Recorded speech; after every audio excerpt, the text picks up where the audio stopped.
Boa tarde, senhoras e senhores. Daremos início nesse momento ao julgamento do Hospital de Fisiologia de Órgãos e Sistemas. O processo é movido pelo senhor Sistemes Júnior e refere-se à realização de uma cirurgia bariátrica por técnica de sleeve feita de forma inapropriada. Para potencializar o entendimento do júri, será apresentada a história clínica do autor da ação. Paciente com história médica de diabetes mellitus do tipo 2, hipertensão arterial, dislipidemia e dor em ambas as articulações do joelho. O exame físico revelava um peso corpóreo de 124 quilos, altura de 1,62 m, circunferência do braço de 48 centímetros, circunferência da cintura de 126 centímetros e circunferência do quadril de 137 centímetros. Índice de massa corporal de 47,3. Após um tempo da gastrectomia vertical, desenvolveu quadro de dor abdominal difusa, náuseas, vômitos, desidratação e incapacidade de tolerar uma dieta oral, tendo de ser submetida à laparectomia, que evidenciou um hematoma compressivo. Bom, a cirurgia bariátrica do tipo sleeve é um procedimento utilizado em pacientes obesos que consiste no ressecamento da curvatura maior do estômago e do fundo, promovendo assim uma perda acentuada de peso e remissão das principais comorbidades associadas à obesidade, já que ele vai promover uma redução no volume e alterações endócrinas.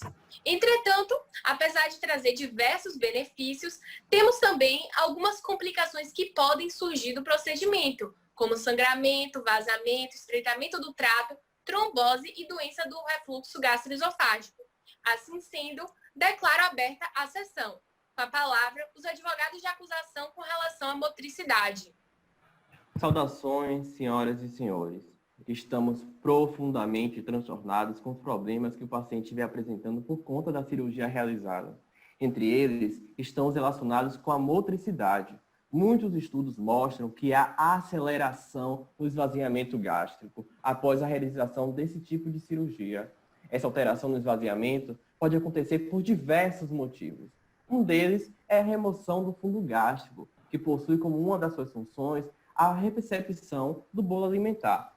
O segundo motivo possível é a restrição à baixa capacidade de distensão do tubo e a alta pressão dentro do lúmen gástrico. Logo, temos agora um estômago que acomoda baixa quantidade de alimento, com a pressão maior, relaxando-se menos. O terceiro motivo provável é a remoção da área do marca-passo gástrico, na região do corpo. É preciso compreender que o funcionamento rítmico e coordenado das regiões gástricas depende desse marca-passo. Estudos mostram que a remoção provoca alterações na motilidade do estômago. O quarto motivo possível é a dificuldade para a contração antral, ou seja, a ação da bomba antral, já que parte do antro é ressecada. Os dados que vão provocar esses danos no esvaziamento gástrico são muito importantes e devem ser considerados no paciente. Saudações, senhoras e senhores. É sabido que a cirurgia sleeve possui o mesmo princípio cirúrgico de selar os vasos da grande curvatura e do fundo gástrico, dissecando assim e retirando toda a parte proximal do estômago, ou seja, retirando o corpo e fundo gástricos, formando um estômago estreito e tubular. Alguns malefícios dessa cirurgia é que, após a ressecação do fundo gástrico, ocorre a indução da perda de peso e da redução da ingestão de alimentos, visto que a ressecação do fundo gástrico, um dos principais locais produtores de grelina, que é o hormônio responsável pelo aumento do apetite. Apesar disso ser bom, há um malefício. Por apresentar esse esvaziamento gástrico acelerado, como foi citado pelo meu colega Vinícius, a cirurgia pode reduzir os sinais de feedback de saciedade, precipitando assim a sensação de fome e, portanto, diminuindo o intervalo entre as refeições. Os sinais de fome e saciedade são gerados no trato gastrointestinal, que é a região que possui vários tipos de células secretoras de peptídeo que regulam justamente a ingestão alimentar, informando a sensação de saciedade quando o indivíduo se alimenta. Quando nós retiramos essa região, esse sinal de feedback é perdido, causando diversos malefícios. Além dos problemas na motilidade explicitados por meus colegas, a gastrectomia vertical tem sido implicada com o agravamento e ou novo aparecimento da doença do refluxo gastroesofágico em pacientes previamente sem essa disfunção. Muitos estudos evidenciam que essa complicação é causada por vários fatores que alteram a motilidade gástrica, tais como a secção cirúrgica dos ligamentos ao redor do esôfago abdominal, membrana frenoesofágica e destruição da junção esôfago-gástrica, ocasionando uma diminuição na pressão do esfíncter esofagiano inferior. Associada a isso, a remoção do fundo gástrico e a ausência do ângulo esôfago-gástrico acarreta uma falta de complacência do estômago. A progressão do bolo já foi testada por impedanciometria, a qual mensurou diretamente todos os fluxos e movimentos do interior do esôfago. Como resultado, ficou demonstrada uma diminuição do trânsito esofágico após a operação, devido ao aumento de ondas peristálticas ineficazes e alterações na dinâmica esofágica durante a deglutição. Palavra agora os advogados de defesa com relação à motricidade. É inegável que a cirurgia pode alterar o esvaziamento gástrico. Entretanto, sejamos sinceros sem deixar cruciais evidências de lado. Dessa forma, importantes e necessários estudos demonstram que o esvaziamento gástrico não é alterado quando o antro é preservado, sendo possível ainda prevenir a síndrome de dumping e o refluxo gastroesofágico. Dados comprovam que de um total de 11 estudos realizados no pós e no pré-operatório, 7 encontraram prevalência de doença de refluxo gastroesofágica reduzida. Inclusive, a melhora de quadros dessa doença é devido à perda de peso e à remoção de células oxínticas, o que reduz de forma significativa a produção de ácido. E mesmo essa aceleração no esvaziamento que vocês tanto falam, demonstrado no início das refeições, é positivo na sua prevenção e tratamento. Outros estudos também têm relatado que essa cirurgia é responsável pelo aumento significativo da pressão esfincteriana, sendo independente da perda de peso, e que ela pode proteger pacientes obesos do refluxo. Nesse sentido, a redução da tensão nas paredes gástricas, abaixo do cárdia, na mesma pressão interna, devido à redução do raio do fundo gástrico, explicado pela lei de Laplace, é força opositora à ação do esfíncter esofágico inferior. Diante de tantos discursos, meritíssima, permita-me dizer para esses advogados que eu não sinto verdade em vocês e acho vocês sim incoerentes. Olá a todas e todos. Quero reforçar o início da minha fala, trazendo que a obesidade representa uma ameaça crescente à saúde da população em todo o mundo e sabemos dos fatores anexos a elas que também são maléficos. Nesse caso, o paciente já apresenta diabetes mellitus tipo 2, hipertensão, dislipidemia e dores nas articulações. Assim como a técnica de sleeve é a mais utilizada no mundo no auxílio da perda de peso. Nesse caso, o que estamos discutindo é uma série de comorbidades associadas também à obesidade, contrapondo com efeitos no transporte do alimento após a cirurgia bariátrica pelo método de sleeve. Trago para vocês uma outra complicação que pessoas obesas podem ter, que é a hérnia de hiato, que é uma protusão do estômago através do orifício, em que o esôfago atravessa o diafragma, que podem trazer sintomas como azia, eructações, refluxos ácidos e estomacais, causando esofagite e juntamente a isso, doença do refluxo gastroesofágico.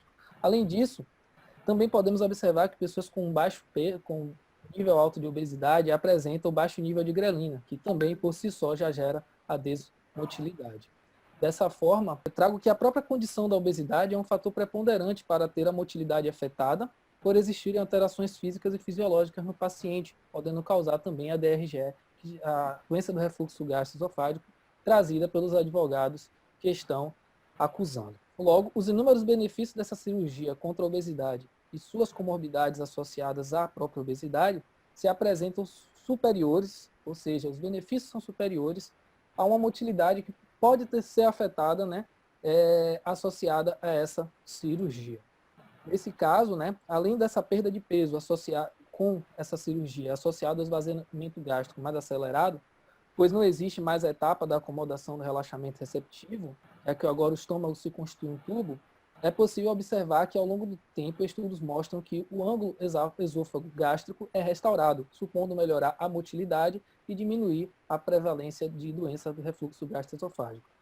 Nessa situação apresentada, como podemos ver, estudos mostram que associando a cirurgia até pelo método de sleeve com a utilização de uma fundoaplicatura pode reduzir essa doença do refluxo gastroesofágico e, consequentemente, melhorar a motilidade nessa região do trato gastrointestinal. Não sei se concordam, mas para mim ficou claro que a outra parte não confia que o ato médico busca maximizar os benefícios e minimizar os transtornos ao paciente. Notaram que eles não consideraram que o tratamento bariátrico em pacientes com indicação tem potencial de promover uma redução do risco de mortalidade cardiovascular, além de promover um melhor controle de comorbidades do que o tratamento clínico? Provavelmente eles sabem que há uma tendência de realização da gastrectomia vertical por ter como vantagem a não exclusão do duodeno do trânsito alimentar, ser efetiva na perda de peso, apresentar bons resultados operatórios, baixa morbimortalidade e, de forma geral, melhorar a qualidade de vida dos pacientes. Mas enfatizaram as possibilidades de complicações em razão da restrição gástrica, no caso, com a remoção de 70% a 80% do estômago proximal ao antro, com um componente hormonal associado à redução da grelina, de forma a contar uma perspectiva como lhes convinha e assim induzir o raciocínio. Aliás, vê-se pelas referências apresentadas pelos meus colegas de defesa que há possibilidade de manutenção do esvaziamento gástrico, prevalência de refluxo esofágico reduzido após a operação, entre outros. Mas mesmo que tais estudos sobre as alterações da motilidade gastrointestinal fossem colocados no colo dos acusadores, afirmativamente teríamos obtido exatamente a mesma perspectiva. Concordam? Com a palavra, então, agora, os advogados de acusação com relação à secreção. Saudações a todos. Eu, como advogado de acusação, queria dizer que diversos estudos vão mostrar que entre as deficiências de micronutrientes mais comuns com relação a esse procedimento, nós temos a vitamina B12. Sabe-se que com a redução na produção gástrica de ácido clorídrico, nós não vamos ter a conversão de pepsinogênio em pepsina, a qual é necessária para a liberação de vitamina B12 presente em alimentos proteicos. Além disso, nós temos que o fator intrínseco, que é uma secreção gástrica essencial à vida, é uma glicoproteína produzida pelas células parietais do estômago. E quando não há produção desse fator intrínseco, ou essa produção é uma produção insuficiente, como acontece com a redução do compartimento gástrico, nós não vamos ter a absorção de vitamina B12 no hilo distal, podendo dar origem, por exemplo, como todos nós sabemos, à anemia perniciosa, que é caracterizada pela redução do número de glóbulos vermelhos no sangue e, além disso, distúrbios neurológicos. Gostaria de saudar a todos e, além do que foi citado pelo meu colega Gustavo, a redução severa da área gástrica traz consigo uma redução significativa das células da mucosa gástrica. Portanto, ao estipar todo o fundo gástrico e grande parte do corpo e do antro, teremos uma perda significativa de células G, produtoras de gastrina, de células oxínticas, produtoras de ácido clorídrico, bem como das células principais produtoras de pepsinogênio. Reduzir a extensão gástrica significa reduzir a potencialidade de produção dessas substâncias tão importantes. Arapes et al. Fizeram um estudo que analisa o remodelamento da mucosa gástrica pós-gastrectomia vertical em ratos obesos por dieta hiperlipídica e tiveram um achado importante de redução do número de células produtoras de gastrina, célula G, em conformidade com a redução do RNA mensageiro da gastrina. Desse modo, o paciente que não siga a dieta preconizada no período pós-operatório poderá ter uma sobrecarga de conteúdo e um déficit gigantesco de substâncias que atuam na hidrólise, na mistura e no processo de degradação de macronutrientes. Será um caos. Boa noite a todos e a todas. Foi supracitado por meu colega, Dr. Gustavo Lisboa, e por minha colega, doutora Emanuele Lima. As deficiências no que diz respeito aos micronutrientes é uma realidade bastante severa para os pacientes submetidos a tal procedimento. Então, como já sabemos, temos a redução nos níveis de vitamina B12, bem como a redução das células G que são produtoras de gastrina. Mas, pasme, as complicações causadas por essa cirurgia, elas não param por aí. Um estudo feito por Wagner et al. Em 2018, como vocês podem ver, um estudo muito recente, nos mostrou que algumas outras alterações bastante importantes estão presentes nesse pós-cirúrgico. Dentre elas, nós podemos citar a supressão da secreção do fator de adiposidade induzida pelo jejum, o que reduz a oxidação do tecido adiposo e o desacoplamento do processo de geração de adenosina trifosfato do tecido adiposo, reduzindo a termogênese, que é o processo de produção de calor por nosso organismo. Então, diante da minha fala e dos meus colegas, eu queria perguntar para vocês, doutores e doutoras, bem como para a meritíssima, será que vale mesmo a pena submeter os pacientes a tais procedimentos cirúrgicos? Agora, então, os advogados de defesa com relação à secreção. Todos, boa noite a todas. De antemão, digo que meu compromisso, acima de tudo, é com a ética do paciente e com a evidência científica forte. Bem, precisamos ser razoáveis no tribunal e enxergar o caso em todos os seus ângulos. Caso contrário, estaremos correndo o risco de fazer um julgamento equivocado. As alterações na secreção trazem benefícios sim, e vos mostrarei. Após a cirurgia, ocorre liberação de hormônios intestinais anorexigênicos, principalmente o GLP-1, o PYY, e a oxitomodulina. Esses hormônios, em conjunto, eles aumentam o efeito, eles exercem o efeito, reduzindo o apetite e reduzindo a necessidade de ingestão de alimentos. Além disso, esses hormônios agem aumentando o efeito dos freios duodenal e jejunal. Permita-me explicar brevemente o efeito fisiológico desses freios. Basicamente, o alimento, quando ele chega ao duodeno e ao jejum, eles estimulam a secreção desses hormônios, o GLP-1, o PYY e a oxitomodulina. Esses hormônios, eles fazem um feedback negativo e fazem com que o indivíduo ele passe a ingerir menos alimento e sinta menos apetite. Dessa forma, isso acaba favorecendo o sucesso sim da cirurgia. Dessa forma, eu concluo meu pensamento, minha fala. Então, foi exposto pelo colega Bruno, no que diz respeito à redução do apetite, eu gostaria de citar que a cirurgia apresenta redução na concentração de grelina circulante. Este hormônio tem o papel de estimular o apetite. Essa diminuição ocorre justamente por causa da remoção de células produtoras de tal hormônio no estômago. Além disso, estudos sugerem que há o aumento dos níveis de gastrina, e este hormônio ele é liberado em resposta à ingestão de alimentos. Ele age reduzindo o apetite e, consequentemente, auxiliando a perda de peso a longo prazo.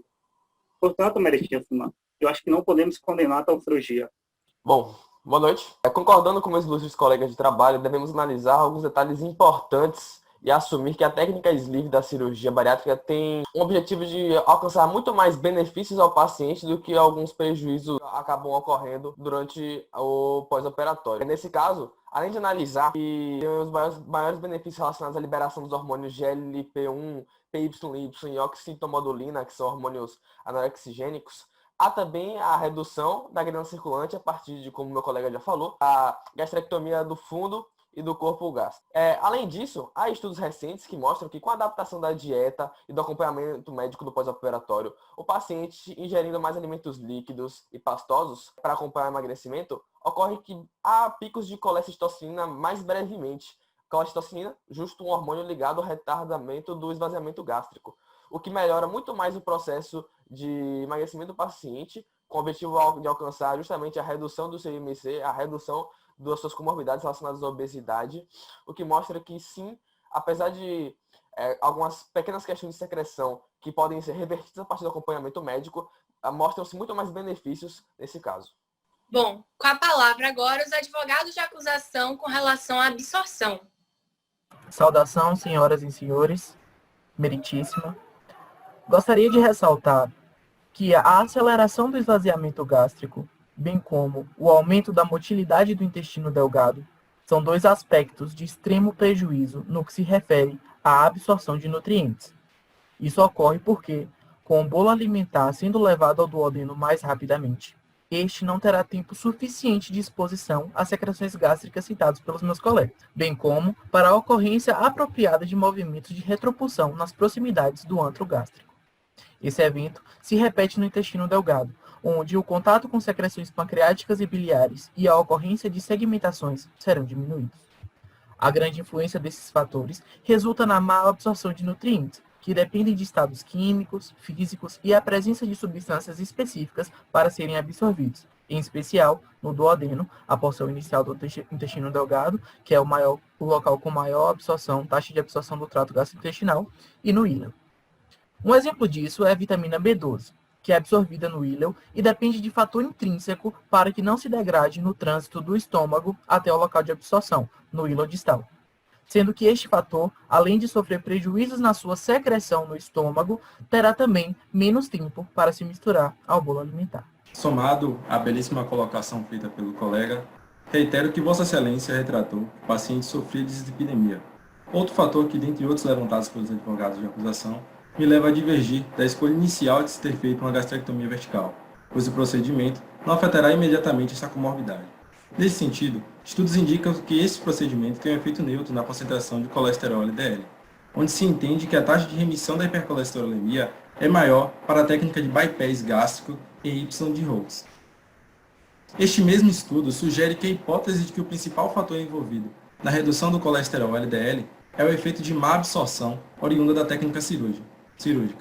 E nesse caso especificamente, mesmo a gastrectomia vertical, tendo a elevação do trânsito no intestino delgado e o retardamento do enchimento secal e no trânsito da válvula ileocecal, seria menor o efeito de má absorção em relação ao bypass gástrico em Y de Hughes. Saudações, doutoras e doutores, saudações meritíssima. Gostaria de complementar a fala do colega com a ideia de que diversos estudos eles mostram que deficiências nutricionais são comuns após a cirurgia bariátrica e mesmo com a introdução da suplementação nutricional, uma grande parcela dos pacientes apresenta deficiências, principalmente de micronutrientes, no período pós-operatório.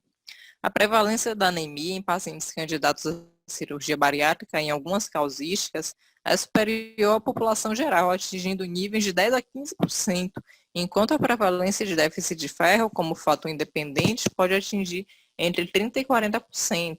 Um estudo recente, realizado por Ferraz et al., observou que observou na amostra daquele estudo um aumento da prevalência de pacientes portadores de anemia ao término de 24 meses. Esse resultado ele contrasta com um estudo realizado por Kenish et al. Em 2017, em que se foi encontrada uma prevalência significativamente maior de indivíduos portadores de anemia por deficiência de hemoglobina no grupo submetido à gastrectomia vertical, GV, cerca de 42%, em relação à derivação gástrica em Y de Hughes, ou o DGI, ou o DGYR, que é de 20%, após 2 anos de acompanhamento.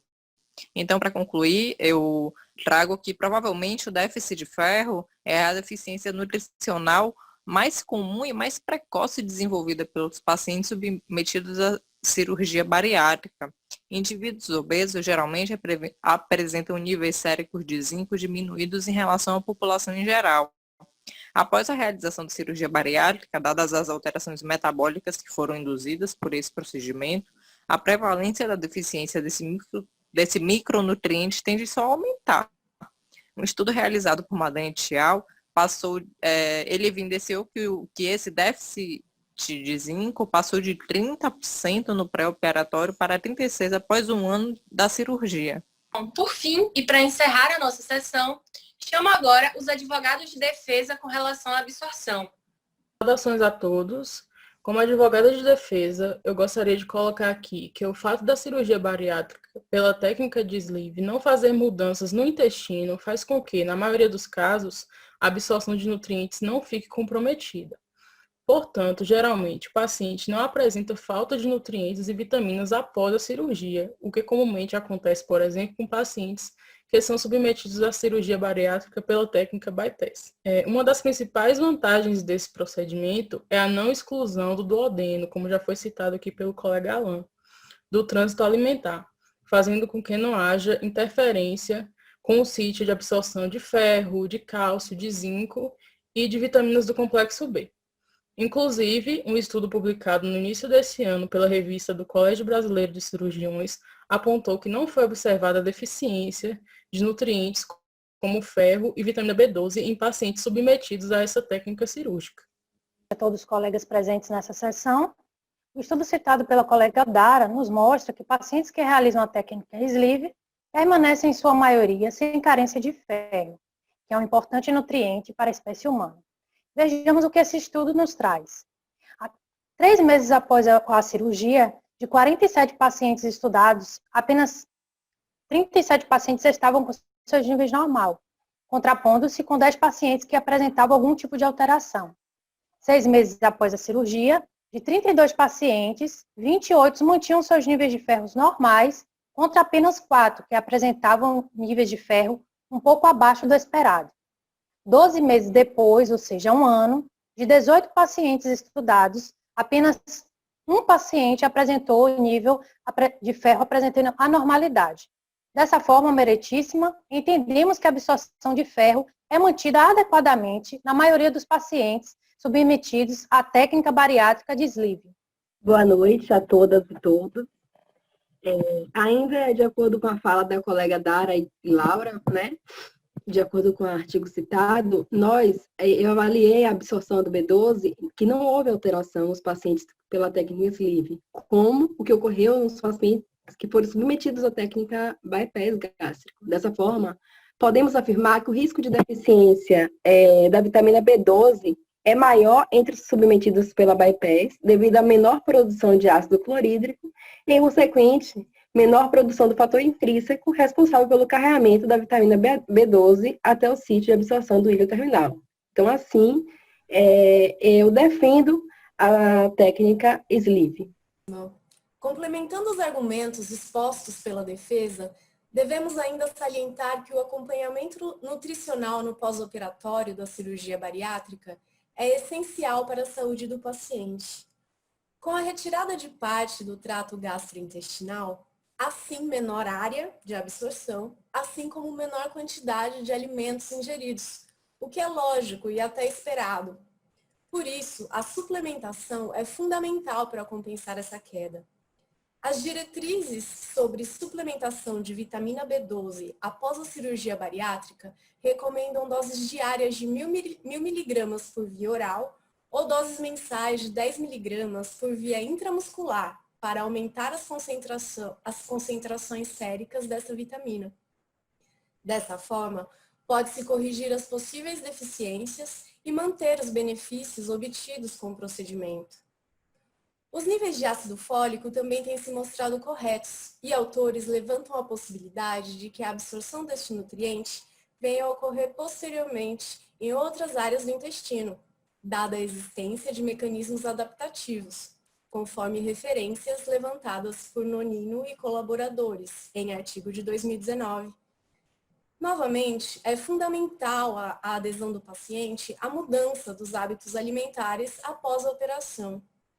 E reitero, se por um lado possa haver algum prejuízo na absorção, por outro também é certo que o tratamento cirúrgico levou à melhora nos indicadores bioquímicos, como o perfil lipídico e glicemia em jejum, assim como a redução do número de pacientes com inadequação dos exames referentes às enzimas hepáticas e ácido úrico. Por fim, a defesa encerra pontuando que os benefícios superam os malefícios que porventura ocorram e que podem sim ser contornáveis. O júri não identificou ilegalidade na prática de cirurgia bariátrica por técnica de sleeve. Entretanto, as pesquisas científicas apresentadas não garantem seguridade do procedimento e do seu uso indiscriminado, sendo necessárias, então, novas evidências científicas que corroborem ou declinem os atuais argumentos apresentados. Bom, por hora, declaro que a aplicação ou não do procedimento deve ser avaliada caso a caso, sendo analisados individualmente os riscos e os benefícios. Ademais, quanto ao processo movido pelo senhor Sistemi Júnior, sentencio postergada a análise da liminar. Declaro, então, encerrada essa sessão.